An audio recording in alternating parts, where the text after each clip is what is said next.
Olá, cumprimento ao mini curso do aplicativo do Sepsis Pro. E hoje nosso seminário vai ser sobre o pacote da primeira hora.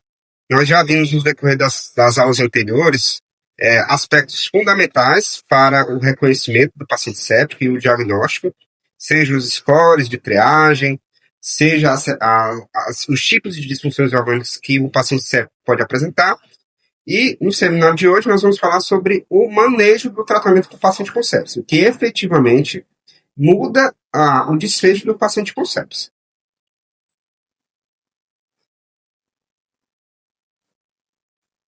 A gente sabe que o tempo de resposta ao tratamento ao paciente com sepsis está diretamente relacionado à sobrevida desses pacientes. E o Survival Sepsis Campaign, ele estabeleceu pacotes de tratamento que demonstraram uma redução de mortalidade de custos de aproximadamente 25%. Esse pacote, esse conjunto de medidas, ficou conhecido como pacote da primeira hora. E o que estaria incluso nesse pacote?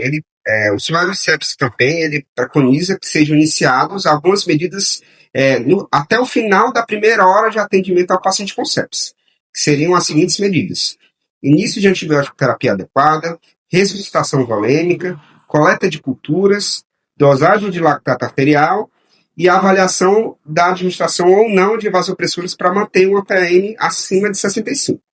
A gente vai falar a seguir sobre cada uma dessas medidas. Em relação à ressuscitação volêmica, à expansão volêmica inicial, o Survival Sepsis Campaign ele preconiza que sejam administrados pelo menos 30 ml por quilo de qual tipo de solução? Foram feitos alguns estudos para avaliar e comparar os tipos de soluções e os cristalóides eles mostraram o melhor benefício. Em especial, as soluções cristalóides que eles chamam de cristalóides balanceadas, que seria, na nossa vida prática, seria, por exemplo, o ringue lactato, que seria uma solução cristalóide balanceada, em comparação com as soluções cristalóides hipertônicas que a gente tem, que seria o cloreto de sódio a 0,9%, que é mais conhecido como soro fisiológico.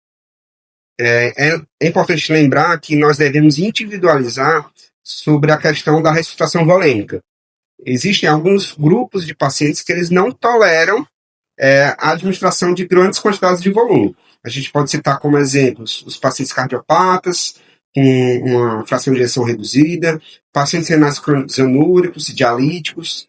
Então, não é que esses pacientes eles não se beneficiam da ressuscitação volêmica, é que provavelmente esses pacientes têm uma fluido tolerância menor e eles têm mais chance de apresentar sintomas de congestão pulmonar, de hipervolemia, quando administrada quantidades maiores de volume. Então, nesses perfis populacionais, a ressuscitação volêmica ela deve ser administrada com mais cautela. O paciente ele deve ser reavaliado de maneira mais frequente nesses perfis de pacientes.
Já em relação às culturas, é importante de coletar culturas de todos os possíveis focos infecciosos.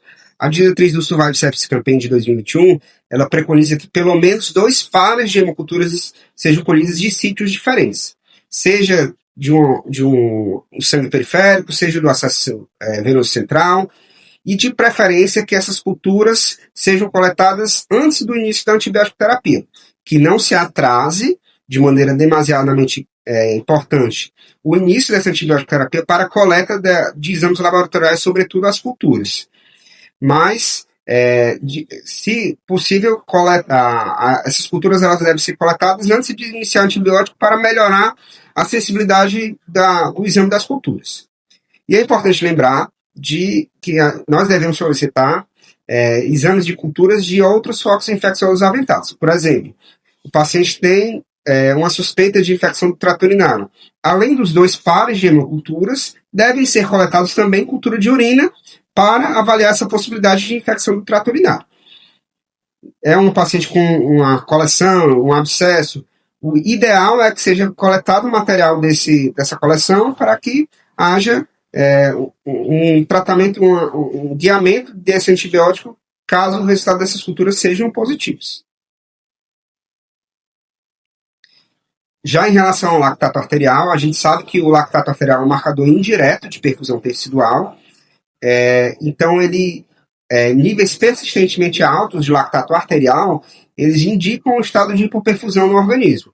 Então, a diretriz do Survival Sepsis Campaign ele coloca que se essa dosagem inicial ela for elevada, maior do que 2 mmol por litro ou 18 mg por decilitro, a depender da referência que vocês utilizaram do laboratório, essa coleta de lactato arterial ela deve ser repetida com 2 a 4 horas para a gente justamente observar o clareamento desse lactato arterial, para avaliar se vai ter uma redução desse lactato arterial, justamente com as medidas que a gente vai fazer para a sepsis. Coletar antibiótico, fazer ressuscitação volêmica. Então a gente tem que, se esse lactato arterial estiver inicialmente elevado, nós devemos recoletar esse lactato depois de algumas horas para avaliar se o paciente melhorou o estado de perfusão. A diretriz do Survival Sepsis Campaign reforça também sobre a questão do início dos vasopressores. Esses vasopressores devem objetivar manter um estado de perfusão adequado e uma pressão arterial adequada, uma pressão arterial média adequada. Então, para pacientes que persistentemente apresentam níveis de lactato arterial elevados, ou a despeito das medidas, eles falham em manter uma pressão arterial média acima de 65, deve-se avaliar o início ainda na primeira hora do início de vasopressores. Então, o vasopressor de escolha que nós temos para o tratamento da sepse é a noradrenalina, e para pacientes que têm disfunção cardíaca, que é aventada na falência de bomba, deve ser iniciado para esses pacientes a dobutamina. Bom, pessoal, essas foram as referências para a apresentação desse seminário. Muito obrigado, eu espero que vocês tenham gostado desse seminário. E a seguir, nós já completamos os itens de apresentação do tratamento, do diagnóstico do paciente com sepsis, e agora nós vamos finalmente apresentar o protocolo sepsis do hospital, para que a gente entenda um pouco sobre a questão dos pormenores de acionamento, de verificação, de monitoramento desses pacientes.